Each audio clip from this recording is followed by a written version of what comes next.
అందరికీ నమస్తేనల్లా welcome to సాఫ్ సీదా ముచ్చట. బీజేపీల వర్గపోరు షాన్నే నడుస్తుందని గుసగుసలు వినబడుతున్నాయి కదా. ఇక ఒగలంటే ఒగలికి అస్సలే పడతలేదు. ఒగలి కాళ్ళు పట్టుకొని ఇంకొకరి కిందికి గుంజి పడేయాలని కసితోటి కయ్యాలు పెట్టుకుంటుర్రట. ఎడ్డమంటే తెడ్డమన్నట్టే తలో తొవ్వల పోతుండ్రని ఇప్పటికే చెవులు కొరుక్కుంటుండ్రు. హైడ్రా కూల్చివేతల మీద బీజేపీలు తలో తీర్ల మాట్లాడుతున్న మాటలు చూస్తుంటే ఆ మాటలన్నీ నిజమే అనిపిస్తుందట. హైడ్రా వాళ్ళు అడ్డదిడ్డం పోయి అన్నిటిని ఊలగొడుతాండ్రు. 40 ఏండ్ల కింద కట్టుకున్న ఇండ్లను కూడా చెరువులు కట్టిండ్రని నేలమట్టం చేస్తుండ్రు. ముఖ్యమంత్రికి అసలు ఎవ్వరు చెప్పిండ్రు ఇట్లా చేయమని? ఇదేమన్నా బుద్ధున్న పనేనా అని ఈటెల రాజేంద్రం సారు గరమవుతాడు. ఇంకో దిక్కు రఘునందన్ సారేమో హైడ్రా వాళ్ళు మంచి పని చేస్తుండ్రు, ఎవరన్నా అడ్డొస్తే బుల్డోజర్లు ఎక్కించి పారదొబ్బుర్రి, మా ఫుల్ సపోర్టు రేవంత్కే అంటాడు.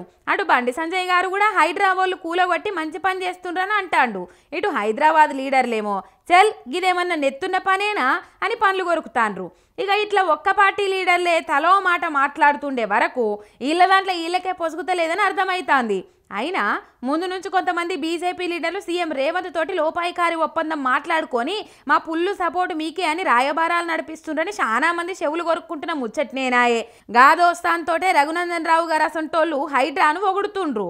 ఇక ఈటెల సారేమో తిడతాండు. మరి ఈ కూలగొట్టుడి మీద పార్టీ స్టాండ్ ఏందన్నది కార్యకర్తలకు అర్థం కాక జుట్టు వీక్కుంటుర్రట. సమర్థించాలనా వ్యతిరేకించాలనో తెలియక ఆగమైతుర్రట.